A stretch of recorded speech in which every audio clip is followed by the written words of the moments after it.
গিয়েছিলাম মাঠে ছুটতে, আজকে রবিবার না, সেই জন্য ওখানে ম্যাচ চলছে, একটু দেরি হয়ে গেছে আমাদের উঠতে।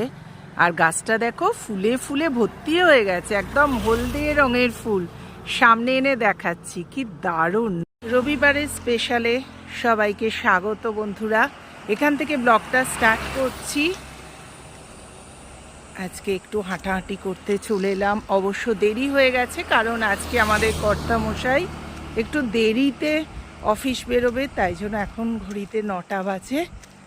চলো একটু হেঁটে নিয়ে বাড়ি ফিরে রান্না করব। আমি হাঁটছি আর তোমাদের দাদাভাই ছুটছে। সামনের পরিবেশটা খুব সুন্দর, একদম শান্ত, কিন্তু রোদ্দুর উঠে গেছে, কি আর করা যাবে। গুড মর্নিং বন্ধুরা, শুভ সকাল। সামনে নিয়ে বসে আছি সজনে ফুল। ছুটতে গিয়েছিলাম জানেন, সেখানে দেখছি গাছ ভর্তি, একদম পড়ে যাচ্ছে নিচে, আর গাছেও খারাপ হয়ে গেছে। এখানে তো কেউ সজনে ফুল খেতে জানে না, তা ভাবলাম লোভ সামলাতে পারলুম না, নিয়েই যাই। গাছ থেকে নিয়ে এলাম আর এসেই বসে পড়েছি ছাড়াতে। আর এখানে সজনে পাতাও নিয়ে এসেছি, এটা বলে মোরিঙ্গা।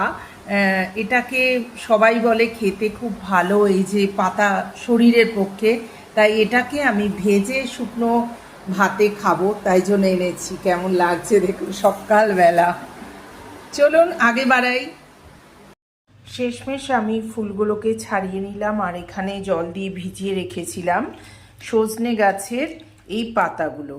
এবার আমি ফুটো থালার ভেতরে আস্তে আস্তে করে এগুলো ঢেলে আবার ধুয়ে নেব, কারণ হচ্ছে গাছে থাকে তো অনেক নোংরা, অনেক কিছু থাকে, করে এটাকে শুকিয়ে রাখবো। চারিদিকে সবাই বলছে এই সজনে পাতা অর্থাৎ মোরিঙ্গা, এটা কিন্তু আমাদের শরীরের পক্ষে ভীষণ ভালো।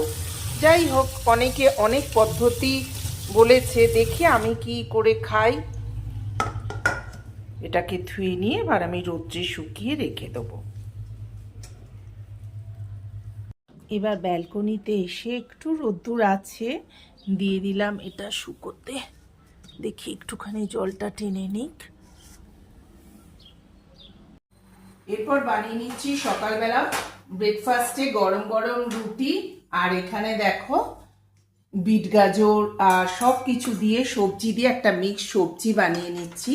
আর সঙ্গে থাকবে আমাদের একটা কলা। এই হবে আজকে আমাদের ব্রেকফাস্ট। ব্রেকফাস্ট করে একটু ফোন ঘাঁটাঘাঁটি করে এবার চলে এলাম সোজা রান্নাঘরে। হ্যাঁ, তার ভিতর প্রচুর কাজ হয়েছে, বিছানা পরিষ্কার করা, তারপরে চাদর পাল্টানো আজকে ছিল ডেট, সপ্তাহে সপ্তাহে আমরা চাদর পাল্টাই। সব কিছু কাজ আমি করে নিয়েছি। এইবার আমার বহু আকাঙ্ক্ষিত এই ফুল, সত্যি বলুন তো আপনারা, আমি যে বারবার বলছি যে কলকাতার কত দূরে আমি মুম্বাইতে আছি, সেখানের গাছে সজনে ফুল পেয়ে আমি সেটা রান্না করছি, আনন্দ তো আমার হবেই, তাই না? আর এখানে ভেজে রেখেছি বড়ি, বড়ি তো অবশ্যই দেব। হয়ে যাক, তারপর আপনাদের সাথে আবার শেয়ার করছি। সজনে ফুলের তরকারিটা হয়ে গেল, বড়ি আলু দিয়েছি বলে তাও একটু হয়েছে, নাহলে ফুলটা তো এইটুকুই হয়ে গেছে। যাই হোক, অল্প হলেও তো খাবো আজকে। চলুন আবার অন্য কাজে চলে যাই। শুভ সন্ধ্যা বন্ধুরা, বেরিয়ে পড়েছি, একটু বাজার করব। বাজার টাজার করে একটু আরও কিছু কেনার আছে, তাই এখন ঘড়িতে বাজে পুরো 7টা। দেখো আমাদের এখানে এখনো আলো আছে। আমরা একটা পণ করেছিলাম যে যত দিনে পুরো সবজির মানে ডাব্বাটা খালি হবে ফ্রিজের, তবে আমরা বাজার করব, কারণ পরপর বাজার করে না একদম পুরো ভর্তি থাকে আর নষ্ট হয়ে যায় অনেক সবজি। তাই আজকে একদম মাসিকে দিয়ে ডাব্বাটা ধুয়ে রেখেছি। তখন তোমাদের দাদাভাই বলছে হ্যাঁ চলো আজকে বাজার যাই। চলো আজকে একদম পুরো চাঁচা পোচা বাজারে যায়। তবে আলু পেঁয়াজ আছে, আদা রসুন আছে, আর এমনি সবজিগুলো নেই। চলো নিয়ে নিই। পৌঁছে গেলাম বাজারে। চলো এবার রাস্তা ক্রস করে তারপর যেতে হবে। এখন একটু সন্ধে হয়ে গেছে, দেখো সবজির জায়গায় চলে এসেছি, প্রচুর সবজি, দেখি নিয়ে নিই।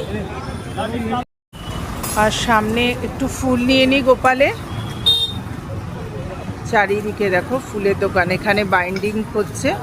এখানে ফেরার পথে এখান থেকে গরম গরম রুটি নিতে এসে দেখি যে আলুর পরোটা বানাচ্ছে, দেখি প্রচণ্ড বিক্রি, এখানে নিয়ে যাই, কেমন হবে তোমাদের জানাবো রিভিউ। 4টে মাসি মিলে করছে, মাসিদের সাজ দেখো। নেওয়া হয়ে গেল, চলো বাড়ির দিকে রওনা দিই, গিয়ে আবার চাটা খাবো। দীপঙ্কর দাঁড়িয়ে আছে, একদম অফিস থেকে এসছে তো, দীপঙ্কর দাঁড়িয়ে আছে, ওরও খিদে পাচ্ছে। বললাম চলো একেবারে বাজারটা করে আমরা বাড়িতে গিয়ে চা খাবো।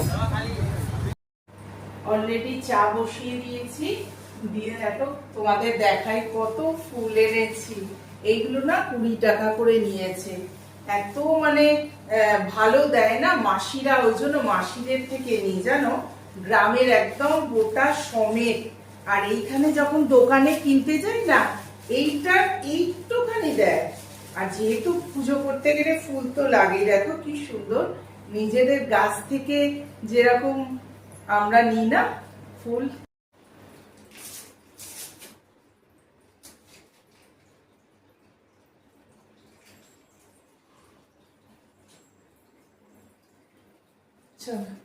গ্রিন টি নিয়ে নিয়েছি। আর যেহেতু অন্য একটা বাজারে গিয়েছিলাম, তার জন্য পেয়ে গেছি দেখো কলমি শাক, যেটা বড় প্রিয় আমার, একসাথে 2 আঁটি নিয়ে নিয়েছি। আর এই কারি পাতাটা আমি সব সময় এনে রাখি শুকনো করে, মানে জলে ভিজিয়ে নয়, পাতাগুলো একটা বাটির মধ্যে রেখে দিই, রেখে আর ফ্রিজের মধ্যে রেখে দিই, তাহলে শুকনো থাকে। যখন আমি কারি পাতা দিয়ে কিছু করি তখন। আর এই কলাগুলো, কাঁঠালি কলাগুলো একদম অন্যরকম পেয়েছি দেখো। এখানে একটু কলকাতার টাচ আছে এই বাজারটা, সেই জন্যই দীপঙ্কর বলল যে আজকে আমি একদম তলায় চলে আসছি, অফিস থেকে নামবো না, তুমি রেডি হয়ে চলে এসো। আমি চাটা খেয়ে চলে গিয়েছিলাম। হঠাৎ দীপঙ্কর বলল যে আজকে এখান থেকে গরম গরম রুটি নিয়ে যাই, তোমাকে আর গিয়ে রুটি বানাতে হবে না। বললাম হ্যাঁ নিয়ে চলো, কারণ 4 জন মাসি মিলে বানায়, একদম দারুণ দোকানটা, চলতি আর কি, দেখতে ভালো নয় কিন্তু চলতি। বিশ্বাস করো এত সুন্দর রুটিটা, আর সঙ্গে সঙ্গে ওরা ঘি মাখিয়ে দিচ্ছে। তা আমরা জিজ্ঞেস করলাম ওখানে আর কি হচ্ছে, বলছে আলুর পরোটাও পাওয়া যায়। তা আমাদের সেটাই ছিল একটা টার্গেট, যে আজকে আমরা আসার সময় আলুর পরোটা নিয়ে চলে আসবো। আমাকে বললো তুমি আর রান্না করো না, আলুর পরোটা নিয়ে চলে আসবো গরম গরম। তাই আমরা নিয়ে চলে এসেছি, দেখা যাক যে কীরকম হয়, তোমাদের রিভিউ দিচ্ছি। ফয়েল সমেত আমি রেখে দিয়েছি গরম থাকার জন্য ক্যাসারোলে আলুর পরোটাটা। আর কুমড়ো আলু দিয়ে এরকম একটু মাখা মাখা তরকারি আমি করেই গিয়েছিলাম, দেখা যাক কি খায়। এই হচ্ছে সেই আমাদের আকাঙ্ক্ষিত আলুর পরোটা। তো বন্ধুরা এখানেই রাখছি, গুড নাইট, টাটা, শুভরাত্রি। সাবস্ক্রাইব করতে ভুলবে না, কাবেরী জীবন কথা বেশি বেশি করে দেখবে। আর এই হচ্ছে স্যালাড, আর এখানে আমার ঘরোয়া তরকারি আছে, এই নিয়ে হয়ে যাবে আজকের ডিনারটা। টাটা।